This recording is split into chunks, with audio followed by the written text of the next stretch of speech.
Hello, friends. I'm making some chili because it's chilly outside and I love chili. But also, I want to talk one tiny second about the full moon tomorrow and maybe give you some ideas about your own inner thoughts, because that's what my favorite thing to talk about is our thoughts. In case you don't know, hello, my name is Nancy Rose. I'm a life coach that helps you understand your thought energy and helps you find self-love for the sake of manifesting, breaking loops, ending like cycles or patterns that keep coming up in your life loops. And for all that, for awakening to your intuition. And so today we're talking about,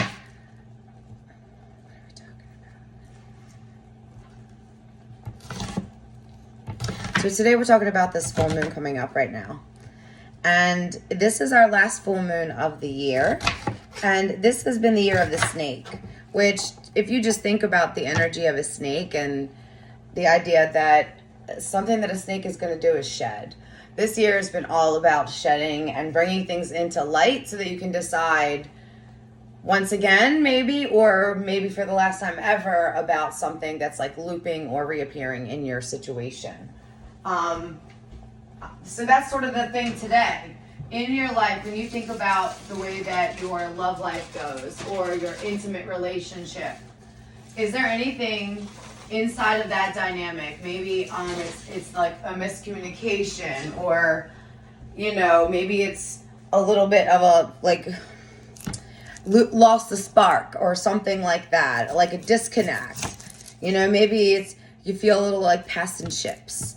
If this isn't to say you have to end relationships. This is to say to end patterns of behavior. You don't need to end a relationship as so much as you want to reawaken the parts of you that were there before. So, and now let's not be dishonest, because sometimes it is the case that you would need to end the relationship, but that is definitely not all the case.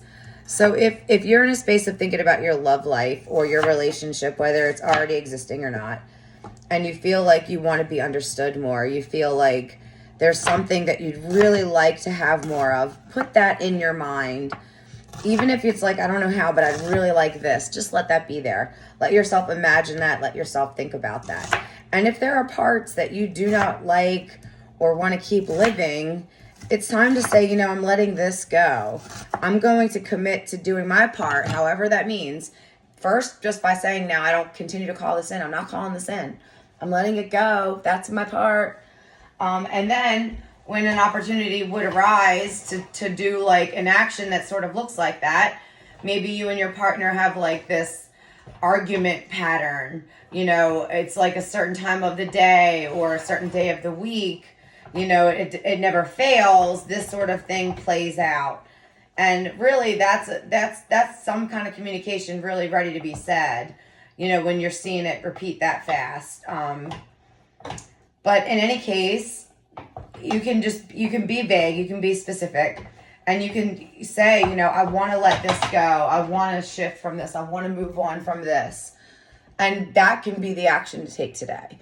And then when you get into the scenario and there's an opportunity to either act like the person that knows, or act as if you've already had the discussion, act as if you guys already decided that you're not going to act that way anymore. And you're reminding them, you're being the first one to say, hey, remember, we don't do this anymore. And it could be like, oh, that's right. Yay. You could just stand in your knowing and this is the last time, one of the last times we're ever going to have these arguments, because we're better now. We're better now. This takes a little brain work, a little mind work. Now, that's the same question about your finances, your career, work. Is there some pattern at work that you're ready to let go of, or that you're ready to evolve away from? A lot of times it is a little hard when we think about moving away and shifting when we don't know exactly what we can go into. But we just know it's a feeling. We just know we want to be more appreciated. We want to be better paid. We want to do something we enjoy. There are so many parts of us that we put smushed down. It's like, we don't need this because of that. At this point, if something is active telling you, I'd really like this. I don't really know why. This is calling me. It doesn't make sense. Look into it. You don't have to quit. You don't have to give your notice. Look into it though. And then with your physical health, if there's anything that has kept coming up that you feel like you're like doing this with, and maybe it's finally time to address that. Pick some course of action. It doesn't have to be a whole out like diet. That's not my favorite word. It's the dirtiest word. No, there's a couple others. It doesn't have to be a complete overhaul of anything. It can be just deciding, I'm gonna hold space for this to come into my life. I wanna start holding the energy around this person that's well, or this person that feels healthy, this person that feels confident. And then go through all the parts of your life. The way that you look at yourself in the mirror, the way that you speak to yourself when nobody can hear you. Just so you know, you hear you all day. All of the cells of your body hear you, and they respond to the person talking to them. So if you don't want your cells to respond to somebody that's talking the way that you're talking to them, that's the work. I'm going to go finish this chili because I'm having a hard time multitasking. But if you have any questions about this or anything that I share ever, please feel free to reach out. It doesn't have to just be a full moon or a new moon. Any old moon is good for me. See you soon. Bye. Oh, that rhymes.